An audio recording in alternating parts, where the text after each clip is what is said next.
சாரதி லா ஸ்டடீஸில் அடுத்ததாக பார்க்கக்கூடிய மிக முக்கியமான டாபிக் பிஎன்எஸ்எஸில் இந்த அப்சர்வேஷன் ஹோம். இது பிஎன்எஸ்எஸில் மட்டும்தான் கேட்குறாங்கன்னா கிடையாது, பியானாலஜி அண்ட் விக்டிமாலஜிலையும் கேட்குறாங்க. அதனால் ரெண்டு டாப்பிக்குமே இது உகந்த ஒரு டாப்பிக்காக பார்க்கப்படுகின்றது. தெளிவாக நோட்ஸ் எடுத்துக்கோங்க. அப்சர்வேஷன் ஹோம்னா என்ன அப்படின்னு பார்த்தீங்கன்னா, கூர்நோக்கு இல்லங்கள்னு அர்த்தம். இது போட்டிருக்கு பாருங்கள். இந்த கூர்நோக்கு இல்லத்தில் சிறுவர்களை மட்டும்தான் அடைச்சி வைக்க முடியும்.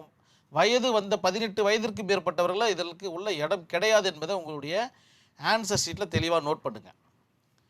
Directive principle of state policy அண்டரில் வரக்கூடிய இந்த கான்செப்ட் ஒவ்வொரு ஸ்டேட்டுக்கும் தனித்தனியாக இருக்குது.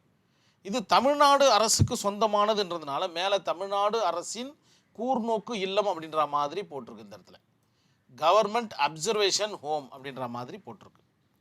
என்ன நடக்கும் இது உள்ள, எதற்காக இந்த அப்சர்வேஷன் ஹோம் அப்படின்னு பார்த்தீங்கன்னா, இந்த ரெண்டு லைன் பாருங்கள், நம்மளுக்கு எதனா புரியுதான்னு பார்க்கலாம்.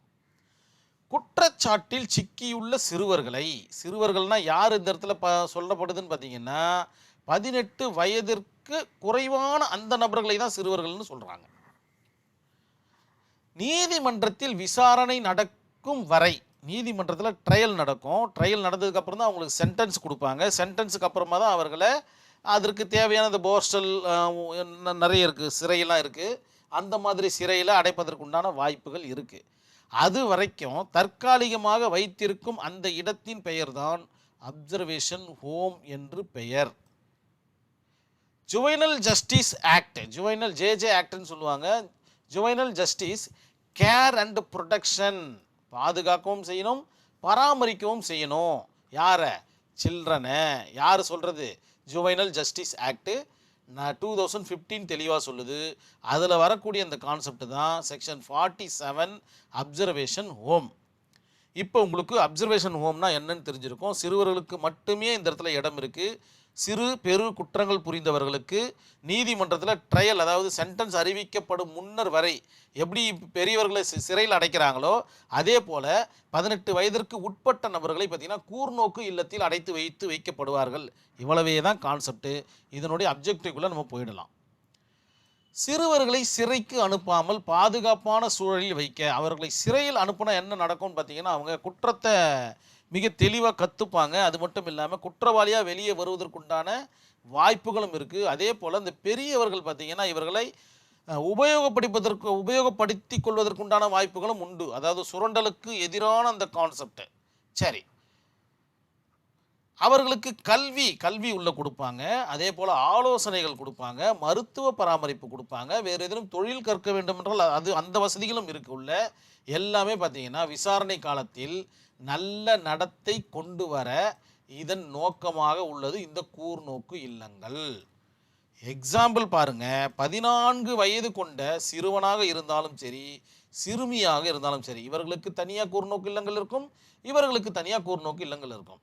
ஒரு திருட்டு குற்றத்தில் சிக்கினால், ஒரு சின்னதாக ஒரு திருட்டு குற்றத்தில் சிக்கிக்கிறாங்க, ஏழ்மையின் காரணமாக வச்சுப்போம், என்னதான் இருந்தாலும் அது தவறு தான். நீதிமன்றமானது சிறையில் அடைக்காமல், இவர்களை பார்த்தீங்கன்னா சிறையில் அடைக்காமல் அவர்கள் கண்காணிப்பு விடுதிக்கு, தட் மீன்ஸ் அப்சர்வேஷன் ஹோமுக்கு அனுப்பி விடுவார்கள். எதற்காகனா, அந்த இடத்துல அவர்களுக்கு நன்னெறி வகுப்புகள் நடத்தப்படும்.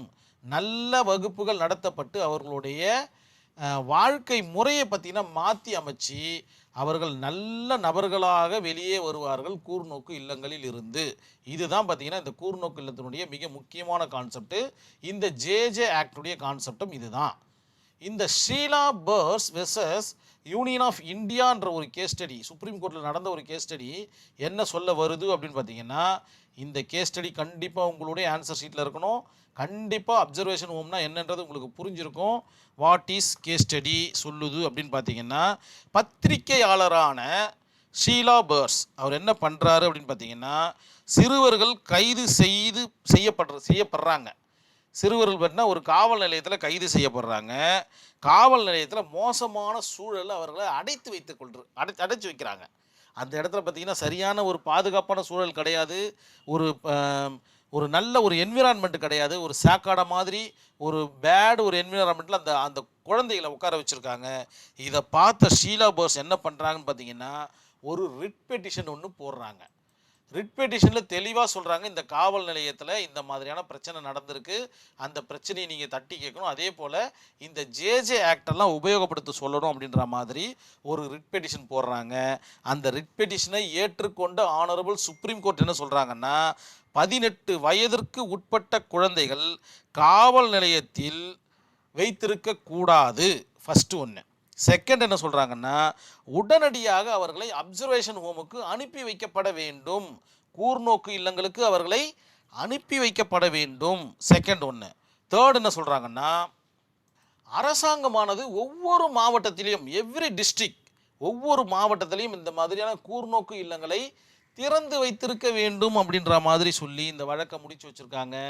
அதே போல் 18 வயதிற்கு குறைவான அந்த இளம் குற்றவாளிகள், சிறார் குற்றவாளிகளை கண்டிப்பாக காவல் நிலையம் அழைத்து செல்லக்கூடாது அப்படின்னு சொன்ன ஒரு மிக அற்புதமான கேஸ் ஸ்டடி தான் இந்த Sheela purse versus union of India, all India record in 1986, supreme court 1773 என்ற பேஜ் நம்பரில் இருக்கக்கூடிய இந்த வழக்கு.